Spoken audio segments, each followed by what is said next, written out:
Raphael pulled the blanket tighter around me, drawing me closer. I buried my face in his chest, but didn't block my sight. The stretcher wheeled Giovanni past, a sheet covering his face. "They were right there," I whispered. "I was so close." "That's the problem." His grave voice curdled my insides. "You were that close. Miss Sinclair?" I turned, facing the officer, and the crowd of people on Katie's steps watching us. "Please come with me. We need to talk." "Okay." I made to go, and Raphael held me tighter. "She's not speaking to anyone without her lawyer present. I've spoken to her stepfather. She's on her way. But the decent thing to do is let Luna get checked out by the paramedics and speak to her after. She was attacked, electrocuted, and has a head injury." Raphael smiled a smile I had only seen one time. We weren't dealing with my handsome, fun-loving boyfriend. This was the rogue.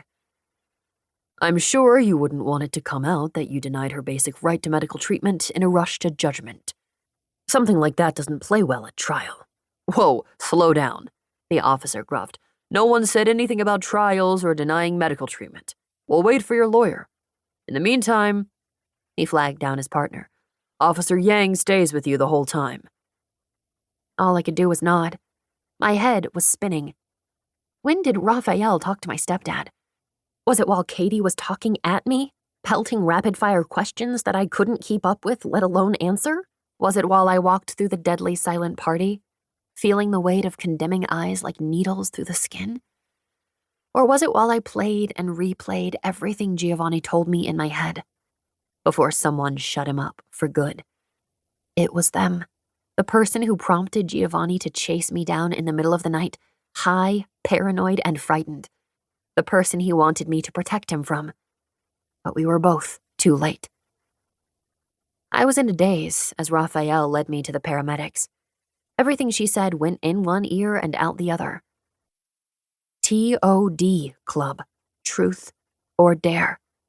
Some club where bored rich kids got off on cheap thrills and dirty secrets. I understood that just from the name, but everything else he said didn't make any sense. He got a dare for winter with a suspiciously high price attached, but he didn't know at the time from who. Do the members of this disgusting club not know each other? Is it anonymous, and that's why those bastards banded together afterward to find out who was behind it? But not to do the right thing. Anger pierced the fog, shaking my limbs. It was to find out this big secret and blackmail them for more. Why, Winter? What did you know? What could drive someone to do these horrible things?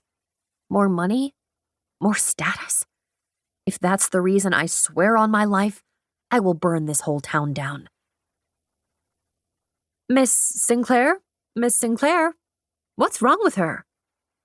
The snap brought me back to reality. My vision cleared on a tall, middle-aged woman in a sharp suit with long dreads piled in a bun. "Did you check her for concussion?"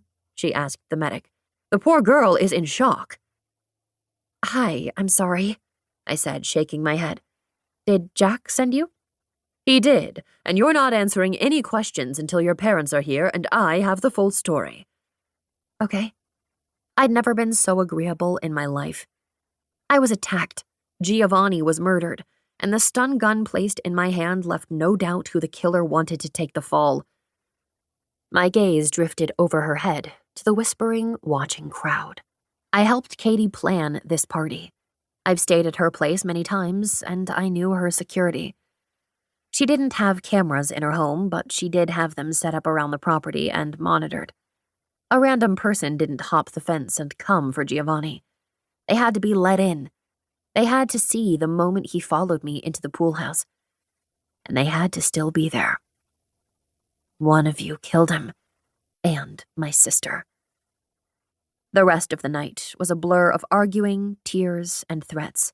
None of them from me. To keep listening to this audiobook, I've left you a link in the description so you can do it, at no cost thanks to Audible's 30-day free trial.